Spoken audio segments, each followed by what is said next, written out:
I'm aware that many of you have expressed a desire for online counseling, and to that effect, we have a sponsor who will help you and assist you in that respect. So if you will, go beneath the video, you'll find a link to our online counseling sponsor. They have a whole team of counselors that can help you. Practice self-care, get the help that you need.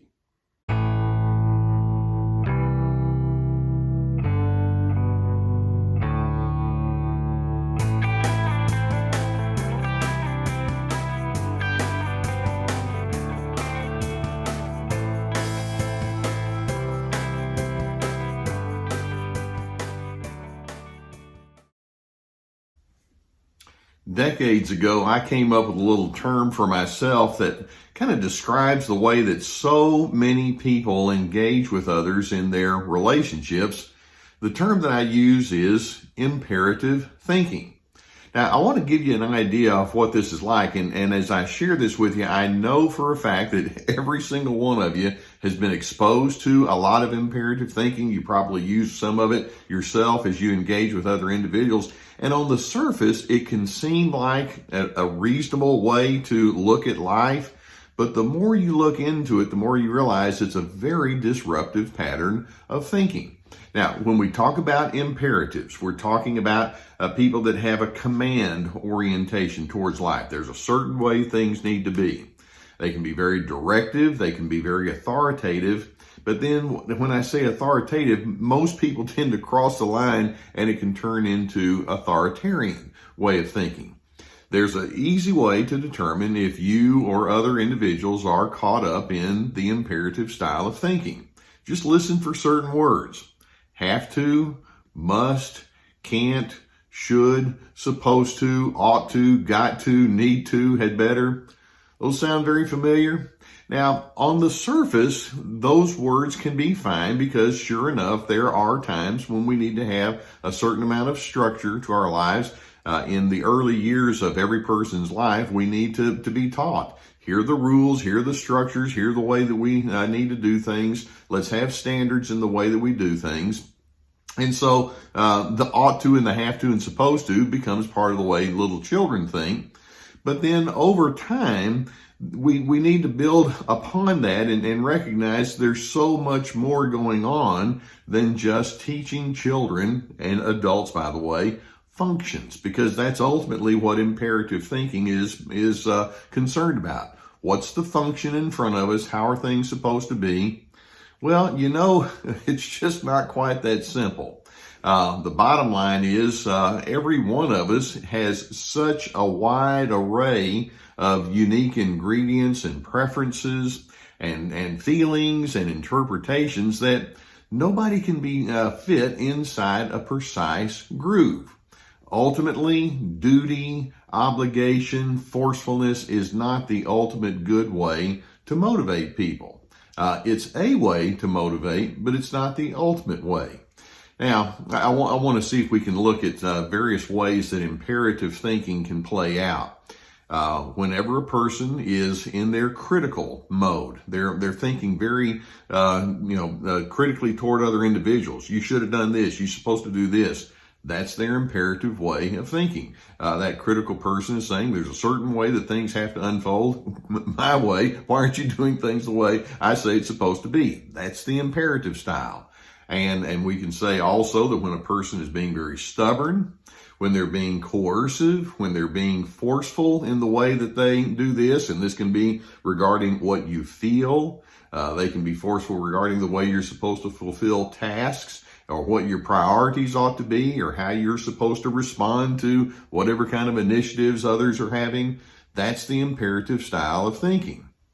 Sometimes imperative thinking can lead a person to be very stubborn. It's like, nobody's going to tell me what to do because I tell them what to do. And so there can be a rigidity that goes along with that.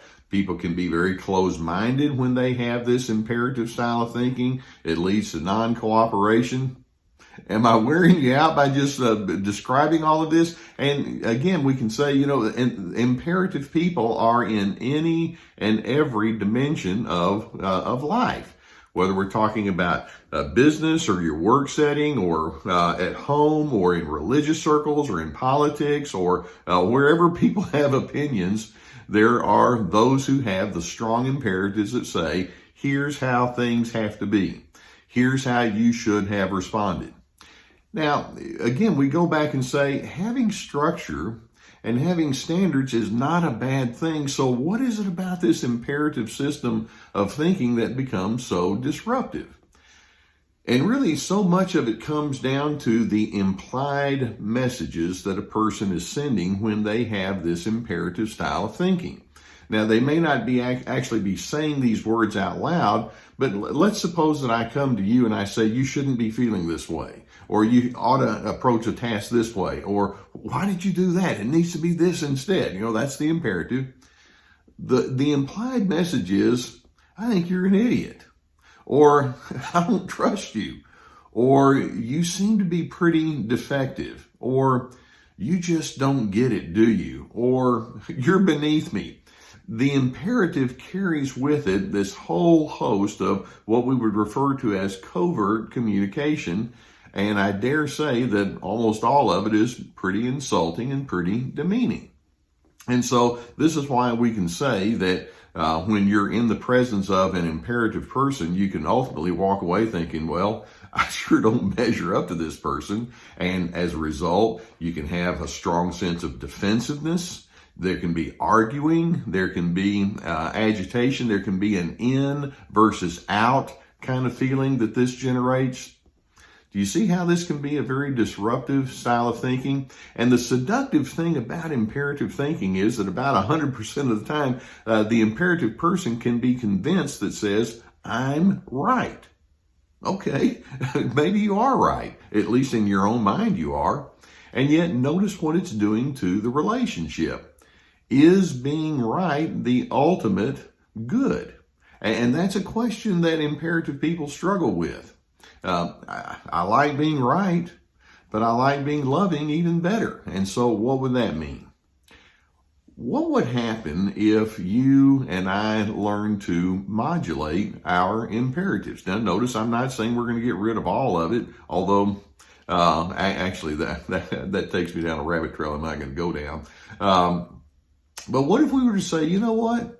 Why don't we just pull back from all of this have to and must and got to and start with one really large beginning point, and that is, let's say that you're free to be who you are, just as I'm free to be who I am. Now, it's so interesting when I use that word freedom with imperative people, they look at me like, Carter, are you crazy? Because if we allow everybody to be free, then this could create chaos. And my response is, well, first of all, freedom is just part of what we are. And who says that chaos has to result from freedom? Basically, when we say you're free, notice we're not saying let's get rid of all standards and principles and preferences and priorities. We can hold on to that. But in freedom, we can accentuate characteristics like acceptance, which is not the same as condoning, but I accept the fact that you are what you are. I hope that you would do the same with me.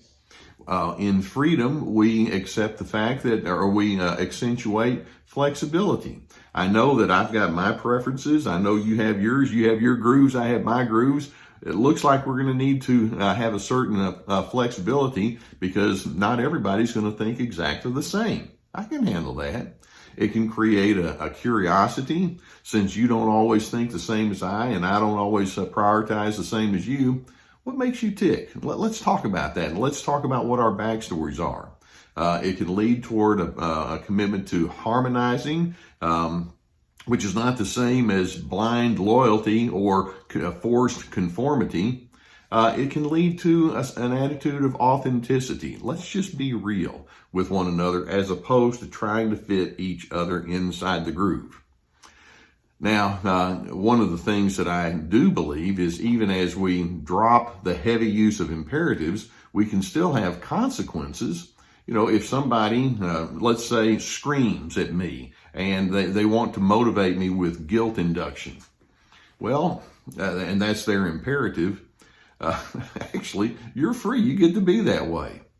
But I'm free too, and if you choose to relate with me in ways that don't match my value system, then we're going to have a pretty minimal relationship, aren't we? And so I can put my boundaries up, I can establish consequences and say, if that's how you choose to be, then I choose to go a separate direction, or I choose not to participate in this. And so consequences becomes the balancing act for establishing our principles. And I don't feel the need to tell that other person, but you have to be this way and you shouldn't have been that way, because I'm not going to get into that point, counterpoint kind of thing. Ultimately, I want to acknowledge I can't change other individuals. The imperative person is constantly wondering, how can I make people fit my grooves? My thinking is that's not my job, and besides, I can't do it anyway. What I can do is I can decide if you and I are a good match. I can decide in my own freedom who I'm going to be and what my standards will be. I hope that I can find people who will coordinate well with me. But in the end, I'm not going to be driven, and I'm not going to be motivated by somebody else superimposing their have-tos upon me, nor do you want to do that to someone else. So I'm hoping you can see that this can be a major paradigm shift in the way that you engage with other individuals. Imperatives have their place up to a point, but then, like I say, human nature is so varied that we also want to make room for the fact that says sometimes people just don't fit into grooves. So how are we going to manage that in a clean, respectful way? It can be done, but it requires a great deal of intentionality, so that you're not just inside a contest with other people saying, my way's better than yours. No, my way's better than yours. We're not going to do that. You're you, I'm me. Let's see where we go from that, and then let's establish our boundaries and stipulations as we go along. It's a different way of thinking, but I hope it's one that you can step into, and in doing so, you'll have hopefully less disruptions, if not to the relationship, at least within your own emotional well-being. I hope that videos such as this give you some good food for thought. If you've not already done so, then I would encourage you to subscribe to our Dr. Les Carter channel. Hit that subscribe button. There's a notification bell that goes along with it. You're probably already familiar with our Surviving Narcissism channel as well. If you have a need for counseling with somebody who could help you unpack this, I would encourage you to seek counseling where you live, or if you would prefer, we have a sponsor that could take you to some online counseling. There's a whole team of licensed, professional, experienced counselors who you could choose from that would allow you to get some online counseling. That's become a very popular kind of preference that people have, and I've received good feedback from that. Also, we have my courses. We have my This Is Me course, which is all about establishing boundaries, and we have the other one, Free to Be, about finding who you are. And they're not just one-off webinars, but they're a whole host of videos and worksheets and things like that that would carry you through a very therapeutic process in those regards, and you might find those to be very useful. In addition, we have my books and other resources below. You have to quit being imperative. Well, wait a minute. No, you don't. Although I hope you can see that imperative thinking has its limitations. That being the case, I want you to be a thinker that says, I can go beyond that. And in doing so, I can have that sense of openness and authenticity. And I want people that come into my presence to have that privilege too. And interestingly, that's when you have the highest level of influence. So stay in that kind of groove. And in doing so, you find yourself to be more of a steady person that allows you to be someone that finds your own sense of peace.